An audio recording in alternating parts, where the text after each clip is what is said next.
हाँ जी सर। अच्छा अच्छा, तो अच्छा उन्होंने रेफरेंस दिया आपको। जी बताएं। अच्छा, रिटर्न फाइल होनी है, कोई बात नहीं सर, आप भेज दीजिए अपने रिलेवेंट डॉक्यूमेंट्स।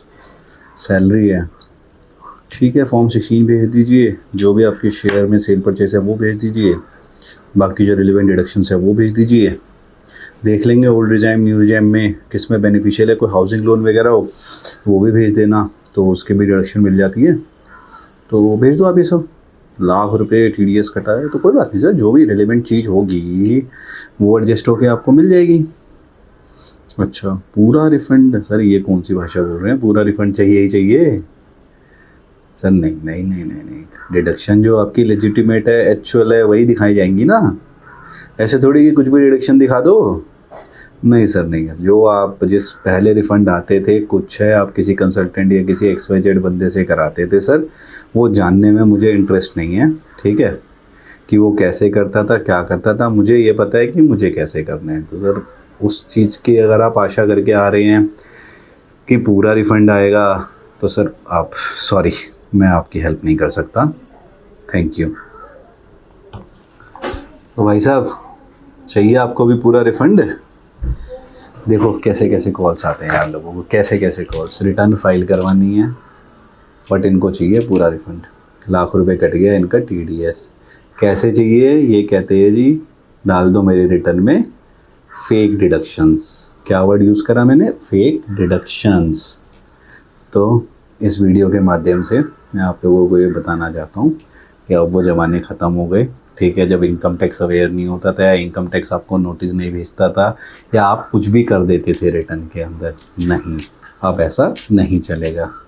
तो यार आज के वीडियो में चर्चा कर लेते हैं कुछ ऐसी बातों के ऊपर जिससे अभी भी आधी हमारी जनता अवेयर नहीं है और जो चीज़ गलत है। तो यार आज मैं इस वीडियो में बात करने वाला हूँ इम्प्लीकेशंस के ऊपर, कि कुछ लोग ये सोचते हैं कि भाई मेरा रिफ़ंड आ गया तो अब मुझे टेंशन लेने की ज़रूरत नहीं है, मैंने जो भी क्लेम करा रिटर्न के अंदर गलत, उससे मेरा पूरा रिफ़ंड आ गया, तो अब डिपार्टमेंट मुझे नोटिस नहीं भेज सकता या मेरी स्क्रूटनी नहीं हो सकती। आप गलत हैं। डिपार्टमेंट आपको कंप्लीट स्क्रूटनी का भी नोटिस भेज सकता है। इनफैक्ट यार डिपार्टमेंट आपको नोटिस ही नहीं भेज सकता, बल्कि नोटिस भेज के जो आप लोगों का ये परसेप्शन है कि भैया ज़्यादा से ज़्यादा क्या होगा, जो टैक्स मैंने बचाया है वो टैक्स में पे कर दूंगा, नहीं, उस टैक्स के ऊपर उतने पीरियड का इंटरेस्ट जब आपने रिटर्न फाइल करी थी, जब आपका नोटिस आया, अगर ये गैप 1 साल का है तो 1 साल का इंटरेस्ट, अपार्ट फ्रॉम दिस 200% तक की पेनल्टी ये डिपार्टमेंट आपसे रिकवर कर सकता है। तो यार आप लोगों का ये परसेप्शन, जो भी लोग इस वीडियो को देख रहे हैं यार, और जिनका ऐसा कुछ परसेप्शन है वो परसेप्शन गलत है। आज की डेट में दिन बर दिन AI इतना स्ट्रांग होता जा रहा है, आपका बैंकिंग चैनल इतना स्ट्रांग होता जा रहा है, आपकी एक एक इन्फॉर्मेशन इनकम टैक्स के अंदर आपके 26 AS में, AIS में, TIS के अंदर रिफ्लेक्ट होती है। तो अगर जो भी ये लोग सोचते हैं कि मैं अपने इनकम की अंडर रिपोर्टिंग कर लूँगा या मैं फेक डिडक्शन दिखा लूँगा जिससे मेरा रिटर्न जो है टैक्स TDS कटा है वो रिफ़ंड आ जाएगा, भाई ऐसा नहीं होगा। अगर किसी का पुराना आ भी गया है वो भी उसको सूद समेत वापस करना ही पड़ेगा। अगर अभी तक किसी का नोटिस नहीं आया है तो अपने कंसल्टेंट से डिस्कस करके ITRU फाइल कर दो, तो थोड़ा सा पेनल्टी का बर्डन आपके ऊपर में कम पड़ेगा। और जनरली मैं कुछ ये भी बता दूं कैसी कैसी डिडक्शंस हैं जिसके लिए लोग सोचते हैं कि क्या ही है, मतलब लोगों का परसेप्शन उस केस में ये है कि मैं अपने आप में ठीक हूँ, लाइक HRA। लोगों को लगता है HRA में करना ही क्या है, फेक डिडक्शन लेने के लिए मुझे सिर्फ रेंट रिसिप्ट लगानी है, मैं लगा दूंगा। रेंट रिसिप्ट अपने आप में सिर्फ अकेले तौर पे वैलिड डॉक्यूमेंट नहीं है, उसके लिए आपको चाहिए सपोर्टिंग रेंट एग्रीमेंट।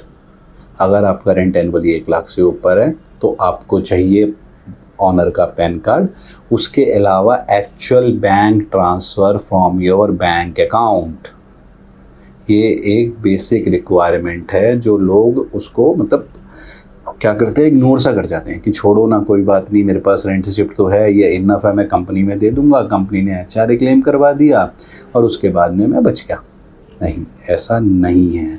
लोग सोचते हैं कि यार मैं डिडक्शन डाल लूँ 80D की 80C की, किसको क्या पता लग रहा है, ऐसा नहीं है, हर चीज़ इंटरलिंक्ड है, हर चीज़ का आपसे क्वेश्चनर मांगा जाएगा, हर चीज़ का। अगर आपको लगता है कि भाई आप ये डाल रहे हैं और आपसे कोई सवाल जवाब आज तक नहीं हुआ, तो ऐसा नहीं है, सवाल जवाब होगा। 133(6) के अंदर डिपार्टमेंट आपसे कभी भी क्वेश्चन पूछ सकता है कि मुझे इस डिडक्शन का एविडेंस चाहिए। कहाँ से लाओगे एविडेंस? कहाँ से लाओगे जब आपके पास एक्चुअल में कुछ है ही नहीं, आपने सिर्फ रिटर्न फाइल करने के लिए ये करा था, तो एविडेंस तो कहीं से पैदा हो ही नहीं सकता। अगर 133(6) का आप रिप्लाई नहीं कर सकते तो कोई बात नहीं, डिपार्टमेंट सेक्शन 147 में आपका केस खोल देगा, और वहाँ अगर डिपार्टमेंट ने आपका केस खोला तो आपको 200 से 300% तक की पेनल्टी भी लगेगी ही लगेगी। और आप सोचते हो कि नोटिस का भी रिप्लाई नहीं करते तो 500 रुपये पर डे की एक अलग से पेनल्टी आपको अट्रैक्ट करती है। तो भाई इस वीडियो को शेयर कर दो अपने फ्रेंड्स के साथ, जो एक दूसरे को ये राय देते हैं कि कुछ नहीं होता, फाइल कर, मेरे कंसल्टेंट से रिटर्न फाइल करवा, या इससे करा, ये रिफ़ंड ज़्यादा दिलवा देगा। भाई ऐसा नहीं है, किसी भी कंसल्टेंट से रिटर्न फाइल कराएं, द पॉइंट इज़ कि रिटर्न सही फाइल कराएं। ये वीडियो शेयर कर दो, ITR फाइलिंग का सीज़न चल रहा है, शायद मेरी इस वीडियो के माध्यम से जो लोग ऐसा करने की सोच रहे हैं वो शायद ऐसा नहीं करेंगे और फ्यूचर की टैक्स इम्प्लीकेशन से बचेंगे। थैंक यू, नमस्कार।